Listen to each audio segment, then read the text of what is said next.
Senator Baldwin, recognized for your questions. Thank you. I'm going to continue down a similar path to Ranking Member Lujan. Mr. Kloster, I'm concerned deeply about the independence and the integrity of the Surface Transportation Board, especially heading into an extremely significant decision that the board will have to make regarding Union Pacific and Norfolk Southern and that merger. Union Pacific's CEO recently met with the president about the merger and went as far as to make a contribution of funds to help President Trump build his ballroom.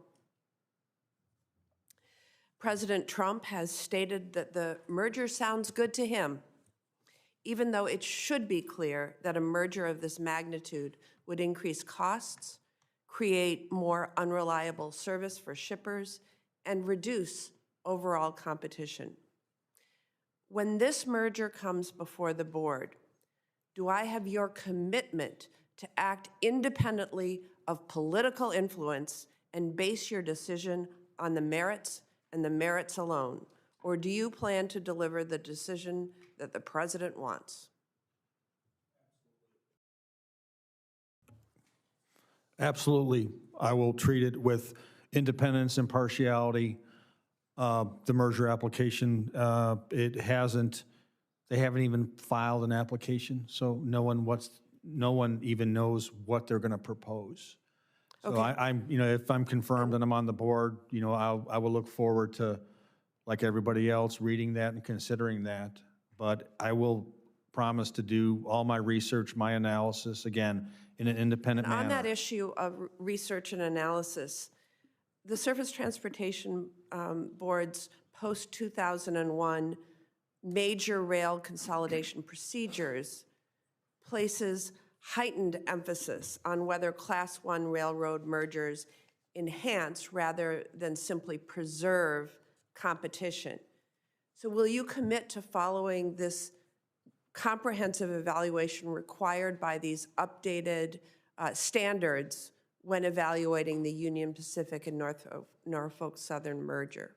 Yes, I will follow the law. Ms. Schultz, I'm going to ask you the exact same question that I just asked Mr. Kloster. Will you commit to following the rigorous and comprehensive evaluation required by the STB's post-2001 merger rules when evaluating the Union Pacific and Norfolk Southern merger? Yes, Senator. Okay. It is my understanding, and I'm dovetailing on a question that Senator Lujan just asked, because when we had, and thank you both for meeting with me in advance of this and having a fulsome discussion about many of the issues that the STB will grapple with. But I asked a question about whether there were any partisan postings or emails that you were aware of. And it is my understanding, and you replied no. But it is my understanding that just before the agency closed its doors on October 1st, that Chairman Fuchs sent an unprecedented email to agency staff blaming Democrats for the government shutdown. Are you aware of this email, and did you receive it? Yes, Senator, I did receive it. And I'd like to note in our meeting, at that time, I was not aware of the email. Upon meeting with some of the members of your staff, it was brought to my attention. I did go back and I did review the email, but at the time that we met, I was, in fact, not aware of the email.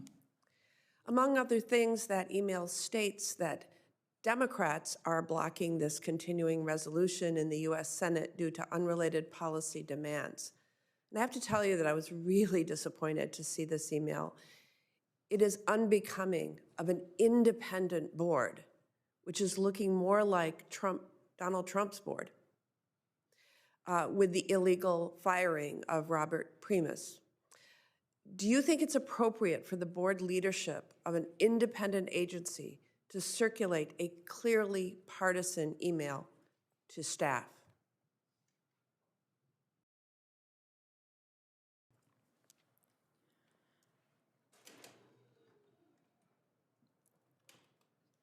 Senator,